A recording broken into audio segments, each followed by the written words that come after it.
segundo episódio de RH para RH sobre liderança e eu tô aqui mais uma vez com a Ana Paula Machado.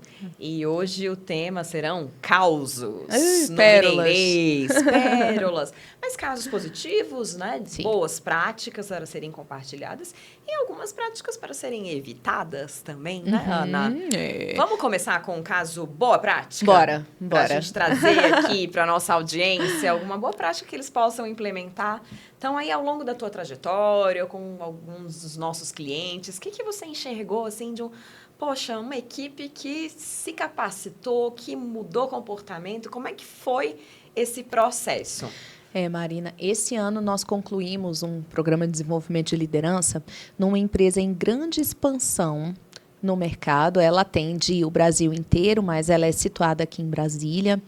E nós estivemos com cerca de 40 líderes em vários níveis, né? Chegamos a ter diretores participando do programa, em algumas etapas deles. Então, gerentes, coordenadores, supervisores. E a gente viu uma equipe 100% engajada com o seu processo de desenvolvimento. Eu acho que 100% é muito sensível, mas, assim, muitíssimo engajados com o seu processo de desenvolvimento. Então, a gente não tinha ausências durante os treinamentos, né, durante as mentorias individuais. Tem muita gente que remarca, não deixa de marcar, né?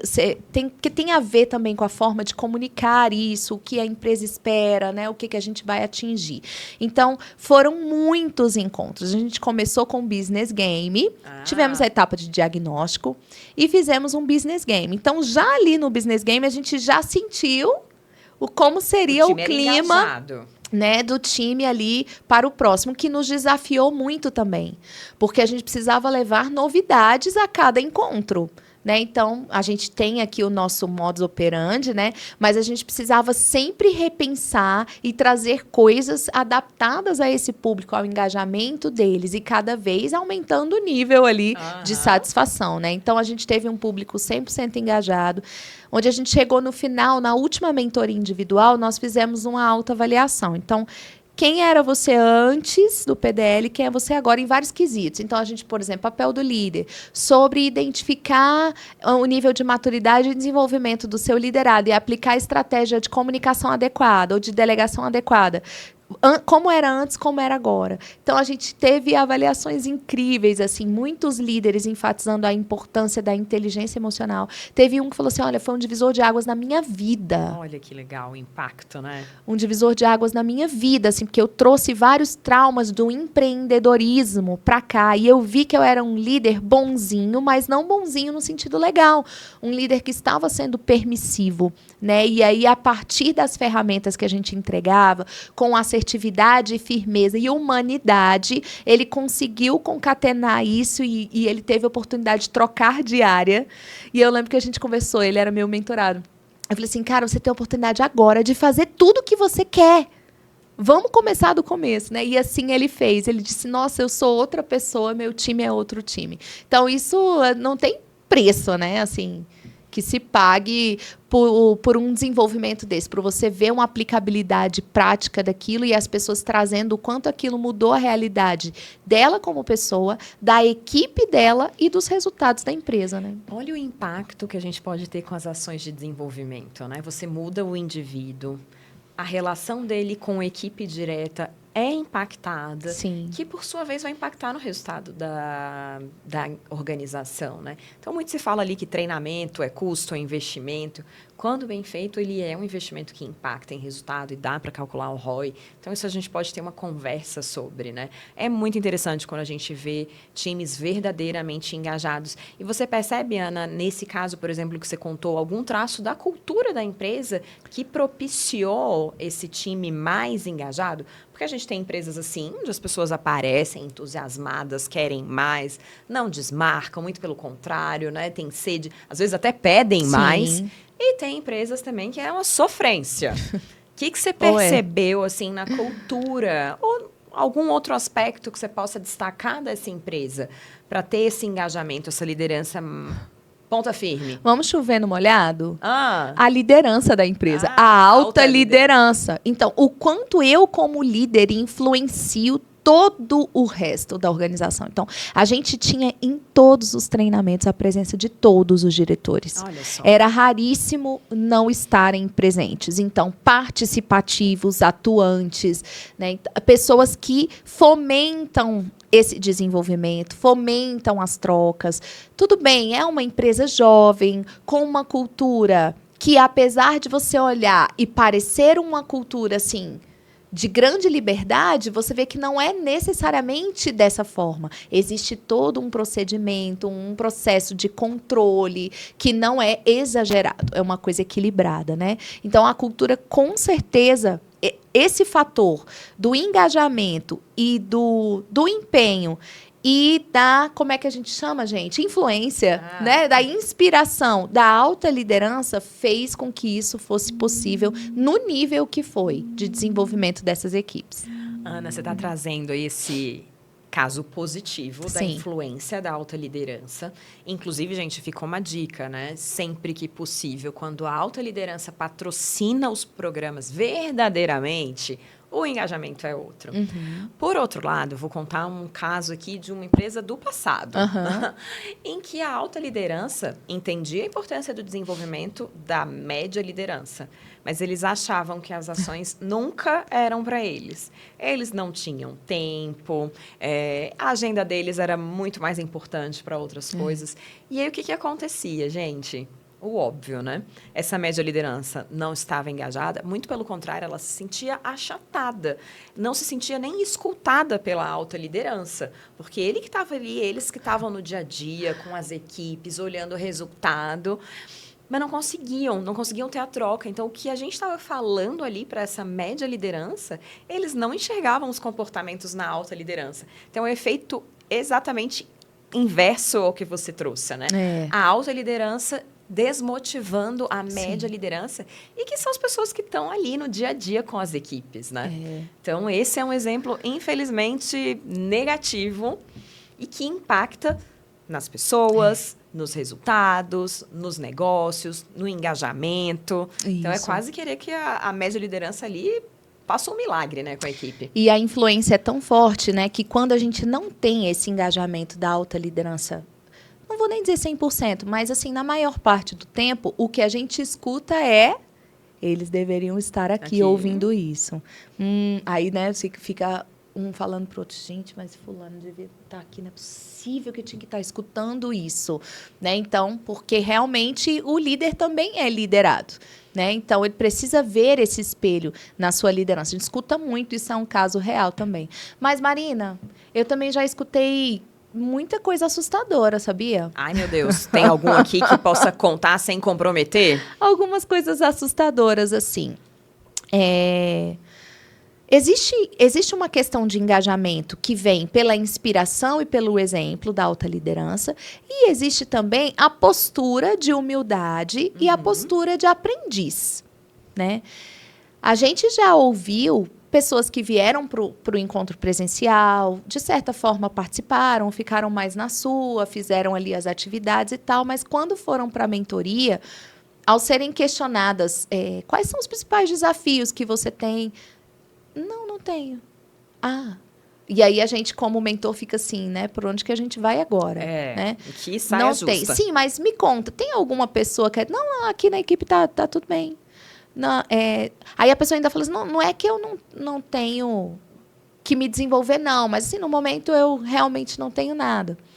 E aí a gente fica, como mentor, se perguntando, né? O que eu posso fazer para instigar essa pessoa numa próxima oportunidade, né? A estar ali. Porque ela cumpriu todo o protocolo.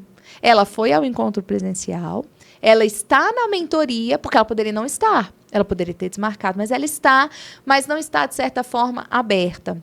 Então, a gente também não pode desistir dessas pessoas, né? Então, com a pergunta certa, com o encaminhamento, ouvindo mais do que falando, a gente consegue alcançar algum nível ali. Agora, realmente também tem aqueles líderes que nunca podem, que o desenvolvimento não é prioridade, né? E aí a gente vê RHs, e geralmente isso é em empresas bem estruturadas, viu? A gente vê RHs levantando a bandeira, gente, a gente precisa fazer, os líderes precisam participar, e como não há o patrocínio, né, 100%, a gente tem ali uma falha nesse processo e esse tipo de interação acontece. É uma pena, né? É importante as pessoas estarem abertas ao seu desenvolvimento. Então, quando a gente encontra um mentorado desse, né, que já não quer, não tá tudo certo, minha equipe não enfrenta problemas, a gente está ótimo. É uma lacuna de percepção, assim, porque a gente sempre pode melhorar. Por mais que o processo esteja rodando, será que não tem nada ali? Uma relação com alguma outra equipe? Então, esse geralmente é um desafio, assim, são mentorias mais difíceis, né, da gente conseguir desenvolver. E são elas que levam a gente para outro nível também, né? Porque a gente vai encontrar todo tipo de pessoas. Então, como a gente trabalha com muitas metodologias ativas e vivenciais, a gente já teve casos de líderes nos enfrentando e brigando com a gente no meio do jogo, né? Então, são casos e casos, assim. Então, você vai ali dar uma orientação, ele está tão envolvido porque o jogo, ele tem esse objetivo mesmo, né? De trazer uma percepção real para um ambiente controlado. Mas a pessoa, ela sente toda a emoção da mecânica, né? Da dinâmica, dos elementos de jogos, como competitividade, o desafio de tempo, a vontade de vencer, né? Então, isso vai desencadeando em emoções. E tudo isso vira processamento depois, né? Porque depois a gente vai falar, tudo bem, como é que foi seu controle emocional? Diante de uma dificuldade, como que você lidou com seu colega? Você foi o que gritou, o que preferiu ficar calado, né? Então, a gente trabalha tudo isso no processamento. Mas a gente tem casos, assim, extremos das pessoas enfrentando e brigando e sendo agressivas uns com os outros e até com a gente da consultoria, que às vezes vai ali para dar um toque, para ajudar, né? E toma uma patada, né? Outro dia aconteceu uma dessa, eu falei, escuta, isso aqui não tá... E tal, aí a pessoa, tá sim. Aí eu falei, mas vamos ver aqui, olha, dá uma olhada. Não, está assim e tal. E como é que você acha que vai ser? É impossível fazer o que você tá falando. Aí eu olhei para ele e falei assim, tá bom. Aí quando eu olhei, tava um monte de gente ao redor olhando para ele. Meio tipo, chocado. Os colegas dele, assim, tipo, cara, calma, né? Não precisa de tudo isso. São as pérolas que a gente vivencia. Essa ferramenta de jogos de negócio, ela é fantástica. Eu sou fã. E aí eu vou até trazer um testemunho pessoal aqui, né? Eu fui de um RH de uma grande empresa e eu era o RH resistente, assim, de não queria fazer nenhuma ação que parecesse infantil ou que parecesse abraçar a árvore. O time, a liderança da empresa que eu trabalhava, era uma liderança, assim, que era uma liderança muito bem formada, sabe? Instituições excelentes ou outras empresas, assim, top de mercado. Então, a gente, enquanto área de gestão de pessoas, se sentia sempre tendo que fazer uma ação, assim, maravilhosa, não podia ser boba, não podia ser engraçadinha, tinha que ser um negócio, assim, profissional, né? E eu era uma pessoa avessa a atividades como jogos, falava dinâmica, eu já estava assim, não, proibido, não podia. Isso era para coisa assim, pessoal lá da operação, o time mais de vendas que encaixava, né? Era difícil esse povo. Mas, enfim, vim para B2 e aí eu vi o poder dos jogos de negócio. Porque é o que você falou, é um ambiente controlado. As pessoas, quando elas estão ali no jogo, normalmente elas se jogam, elas querem cumprir aquele resultado e elas se comportam da forma que elas são e se comportam no dia a dia. Então, o caso que você traz aqui da pessoa que tem uma fala mais agressiva, muito provavelmente essa fala agressiva acontece no dia a dia.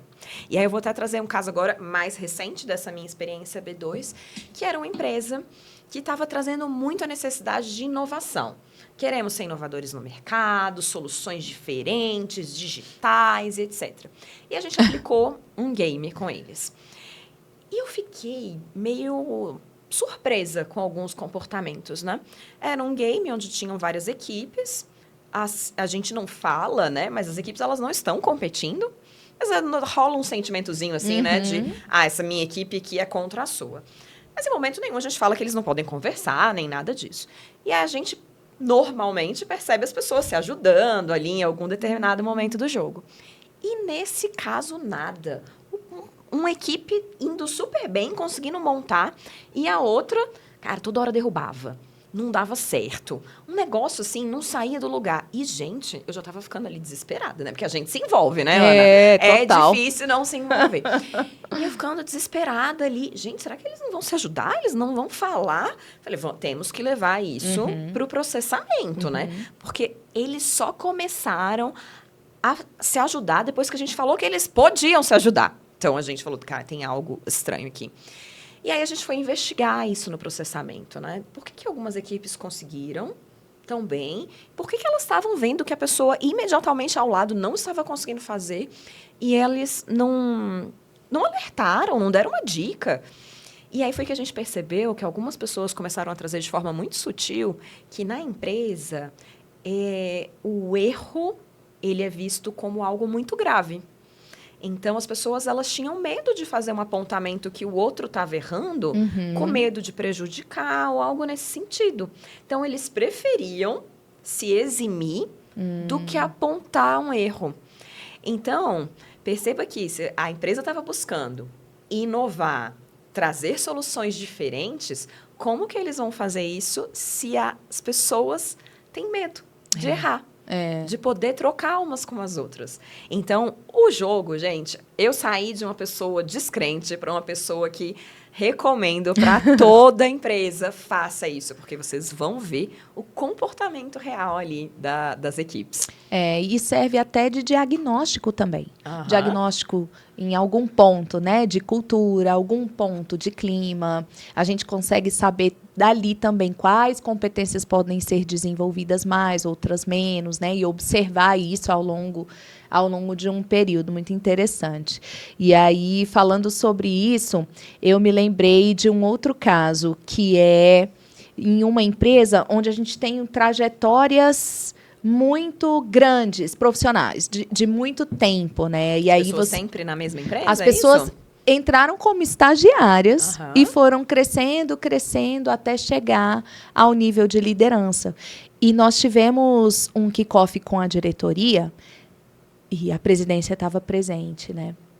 E eu fiquei assim, chocada no sentido de tocada por uma fala do presidente, né? Que ele falou assim, eu não acredito que essas pessoas brigam. Assim, eu não acredito que eu tenho, dentro desse contexto de trajetória, gestores que xingam um ao outro numa reunião. E ele chorou.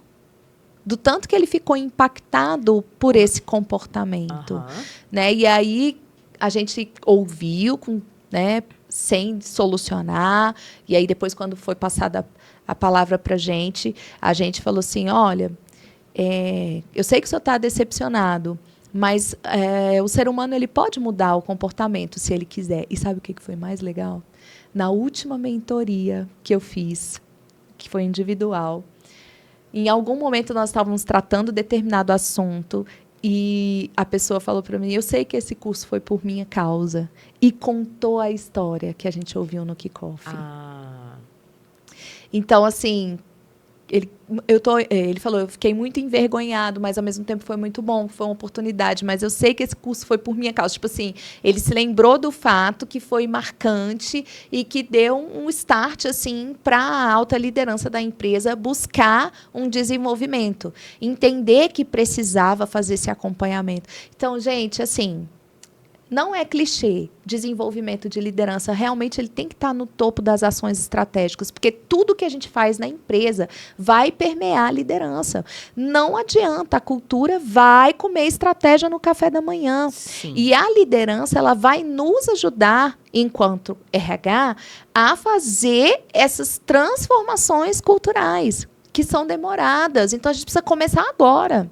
A gente precisa começar hoje. É urgente, É né? urgente. Lembrei de uma dor aqui dos RHs, várias vezes, né, conversando ali naquela primeira reunião com o cliente, de, poxa, Marina, a gente já fez várias vezes treinamento de comunicação, ou treinamento de feedback, as pessoas não mudam. E aí eu tento sempre investigar um pouco mais, né? Poxa, mas me conta como é que foi esse treinamento.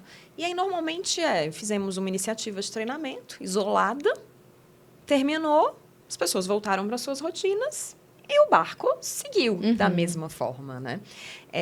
Por isso que a gente traz tanto aqui para os nossos clientes a importância para que, se você quer que os comportamentos sejam mudados, você precisa investir também não só no treinamento em grupo, mas também na orientação para o indivíduo. Exato. E aí eu sei que você tem alguns casos bem interessantes aí de mentorias, onde você pôde perceber a evolução desses mentorados, né, Não, Ana? com certeza, são são muitos casos. Foram mais de 256 horas de mentorias individuais este ano, né? Claro que contamos com a ajuda de toda a nossa equipe capacitada para isso, nem todas foram feitas por mim, mas assim, eu ouvi coisas muito fortes e muito marcantes. E o que a gente sempre ensina para eles é assim, começa com uma coisa. Então, você passou 4 horas aqui num curso de comunicação assertiva, nós falamos sobre vários elementos da comunicação. Escolhe um que mais te marcou e começa por ele, porque a gente tem a tendência de querer fazer tudo e... perfeito, né? E não dá conta. E o que você faz? Desiste. Você pensa, não deu certo, aí eu desisto, né? Então, a gente sempre coloca essa aplicabilidade uma a uma para que eles possam ir desenvolvendo e a gente acompanhando. Por isso que é como você disse, a gente precisa ter esse processo de acompanhamento. Claro, vai ser finito, vai ser para a vida inteira, talvez não nesse tema, mas vão surgindo outros desafios, aumentando a complexidade. Então, a gente viu casos de pessoas que começaram como supervisores, durante o PDL se tornaram coordenadores, ou eram coordenadores, se tornaram gerentes, né? Então, os desafios eles vão mudando, a perspectiva, o pipeline vai exigindo outras habilidades, né? Casos muito interessantes, hein, Ana? Quero saber se vocês aí do outro lado estão gostando do papo, dos casos. Será que isso só acontece nos Estados Unidos? Essa, quem conhece a Ana, já ouviu falar, né? Muito. Ou acontece aqui no dia a dia, né? Não, aqui não, é só lá fora. Vamos falar de casos, né, estrangeiros. A gente brinca, assim, nas nossas ações de treinamento. Verdade. Pessoal, eu tô aqui com a Ana. Nós falamos alguns casos interessantes, que podem ser replicados, casos que devem ser evitados. Então, nós esperamos que vocês saiam daqui desse episódio com vários insights. E eu já vou dar um spoiler do próximo episódio. A Ana, ela é especialista em comunicação. É o tema, vou arriscar aqui, que é o que você mais gosta de tocar, né, Ana? Com certeza. Então, no próximo episódio... Dá um spoilerzinho do que você vai trazer em comunicação, Ana. Pode deixar. A gente vai falar sobre os pilares da comunicação assertiva. Para começo de conversa, nós vamos falar o que é assertividade. Vamos conceituar esse tema. Vamos conceituar a assertividade, porque as pessoas usam esse termo de forma incorreta, né? E a assertividade tem a ver unicamente com comunicação. Mas depois a gente fala sobre isso. Então, tá bom. Então, se você quer saber mais como comunicação é fundamental com liderança, não perca o terceiro episódio aqui do De RH para RH. Até mais!